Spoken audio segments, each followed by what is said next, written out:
Hello, this is video number 2 of our series installing the Ubuntu server. In this video we will start the installation process using our USB thumb drive, which is loaded with the Ubuntu server ISO, and once we plug this USB drive into the device, then we start the installation process. The first thing we need to do is to select the language. Once the language states, now we don't need to detect the layout of our keyboard, so we select no. We select English US. By the way, you can add or change the language later on after you install the server.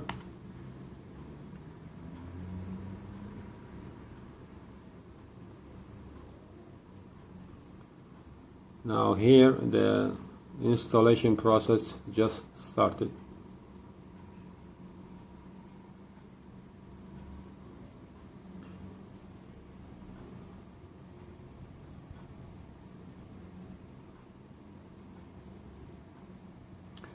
Now make sure that your LAN cable is connected to your device. Now we need to connect to the internet either by using the Wi-Fi interface or by the LAN interface. Now we will choose in this tutorial the LAN interface.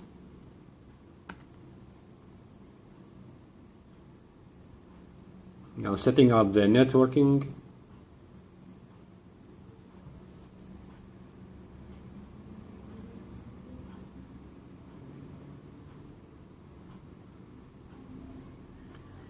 Now the first thing we need to make is to give a host name to our server. This host name should be distinctive and unique because it is like your server ID. In my case, I'm selecting the name.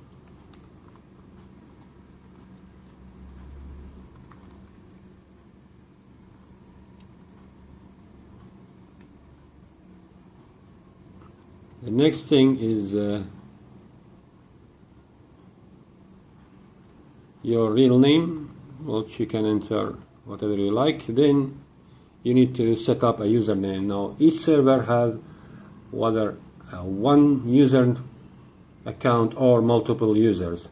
Each user should have a distinctive, unique username and with a password. In my tutorial I'm using my first username, which is smadmin. Continue. I select the password for the user account.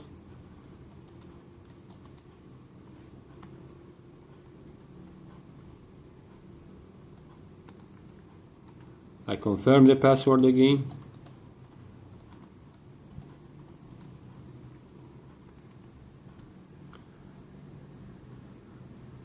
Now we need to set up the clock and the time zone of our server. As you can see here, my time zone is correct. If it's not correct, if in your case, you can select no and then choose from a list your time zone.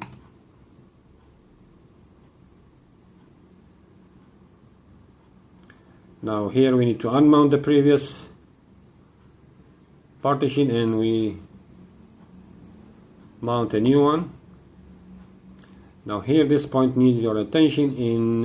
If you are installing a server for testing purposes, then you don't need to create an encrypted server with LVM encryption. You can use this option, the first one. But if you are making a server for production, then it is highly recommended that you use the LVM, encrypted LVM encryption. Now this is, you have to select the hard disk that you selected at the beginning. Now you need to write the changes to configure the LVM. Now we reach to the encryption passphrase. Now this passphrase, whenever you choose the LVM encryption, when the server device boot, you will see a screen. In this screen you just see a text area. In this text area you should add the passphrase. You cannot override this screen, you cannot override the passphrase. You have to enter the passphrase so you can access your data in your hard disk, which will be, all of them are encrypted. Now once you enter the passphrase for the encryption, then the database, the data in your hard disk will be decrypted and you can use your data. Now let's select a strong passphrase for the encryption.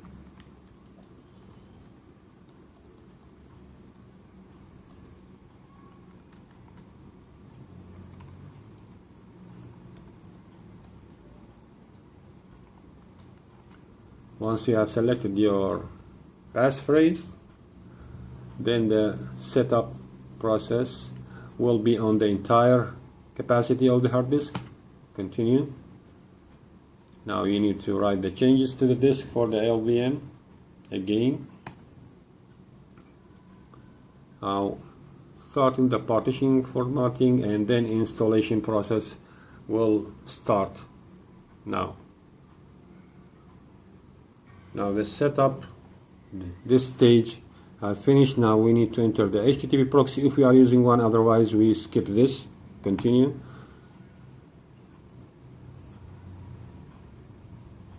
The configuration process, carry on. Now we reach to this stage. In this stage you will prompted either to select no automatic updates, or you can install the updates automatically.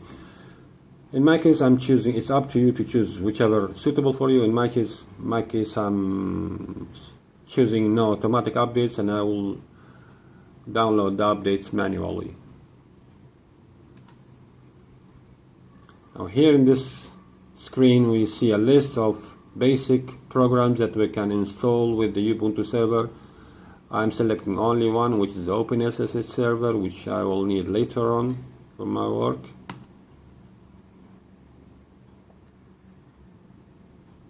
The installation of the OpenSSH server has started. Okay, the installation of the OpenSSH server has been completed.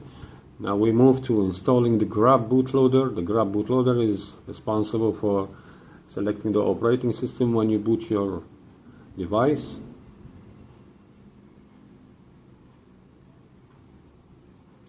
Yes, install the Grub bootloader to the master boot record. Yes. Now you need to select the hard drive, the hard disk, which you selected at the beginning. Now the installation of the Grub bootloader, continue. Now we are finishing the installation. We are at the final stage. Now make sure that your network cable is still connected to the device, so you can get connection to the internet and update some packages. Now the installation has been completed. We need to continue to reboot our device. Once you press continue, you need to remove your USB thumb drive.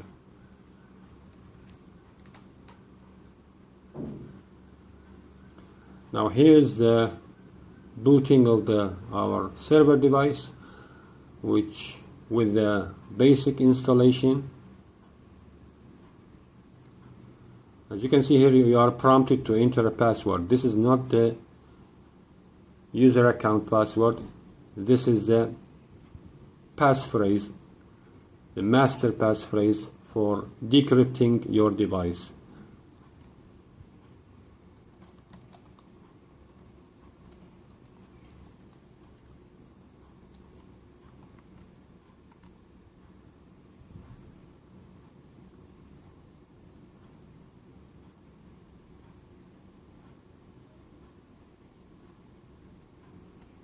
Sorry.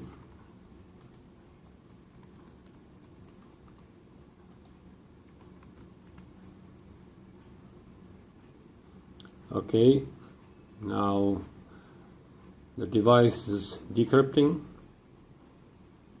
we have reached to this stage where now we need to enter the user account and the password so we can log in to one of the users that uses our server. Remember, I choose SM admin as a username and the password.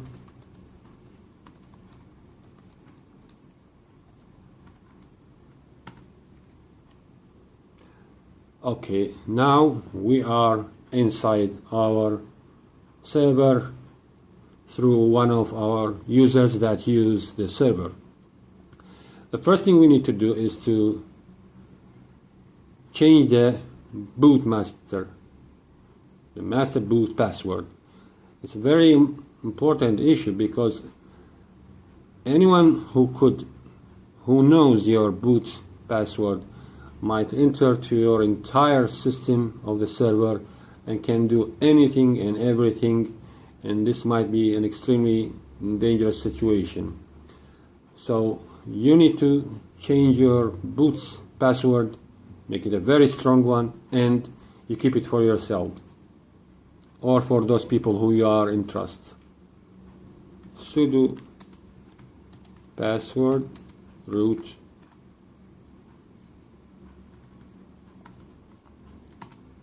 enter your user account password.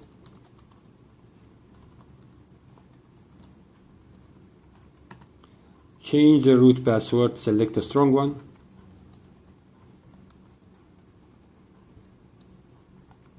Confirm it again. Okay, now the password has been changed. The root password has been changed successfully.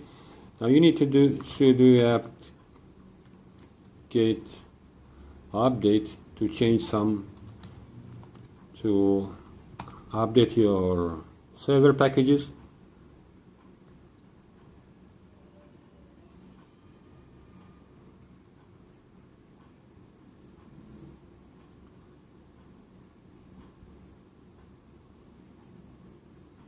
You need to install as well sudo apt get install task cell. We will see why we'll need this. It's already installed in my device. Now let's get inside this task cell and see what it can do. Task cell, sudo task cell.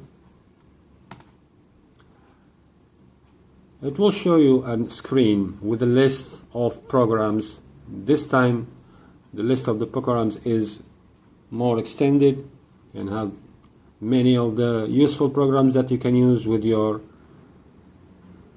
server, such as like the PostgreSQL database and the Ubuntu desktop GUI and a lot of programs that you can install with your server. In my case, I'm recommending that you, when you have a Ubuntu server, is that you install as well the Ubuntu desktop GUI, the user interface for the Ubuntu desktop. You check this box, then you enter.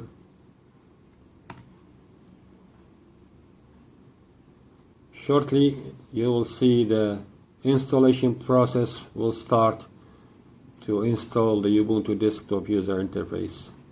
It's quite a big program, so it will take between maybe 15 to 20 minutes depending on your device, the CPU, the RAM. So I will hold the recording, and once the installation is complete, then we can reboot our system, and by doing that we will consider the basic installation of the Ubuntu server 18.04 Bionic Beaver has been completed. The installation of the user interface, Ubuntu user interface, has started. Okay, as you can see here now, the installation of the Ubuntu desktop user interface has been completed. Now we need to reboot our device. Sudo reboot. enter the password.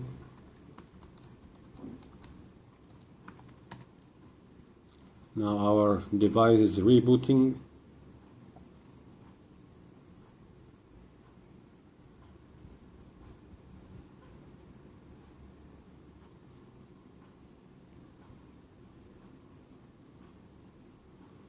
Now we enter the master passphrase to decrypt our device.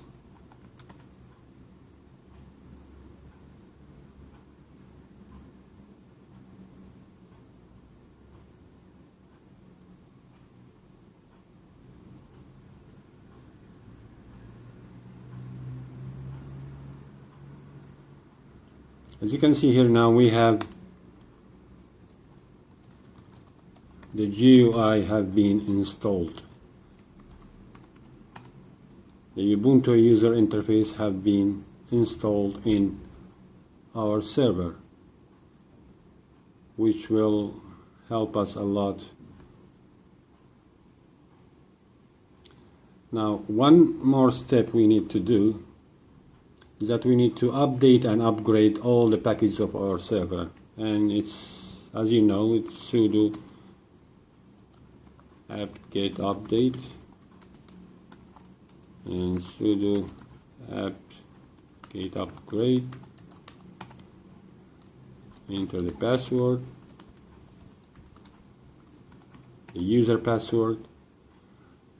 Once this update complete,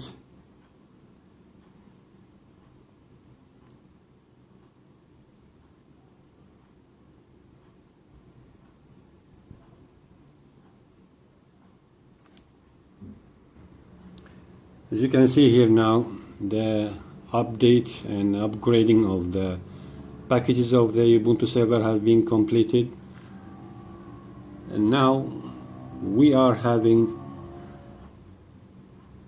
a Ubuntu server that is with 8.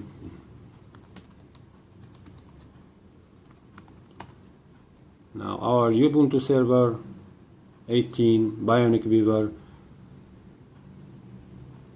is installed with default configuration, and this is the end of video number 2. In video number 3 we will install some useful plugins which will enhance the performance of our server, and in video number 4 we will configure the firewall of the server and configure the networking of the server. Thank you for watching.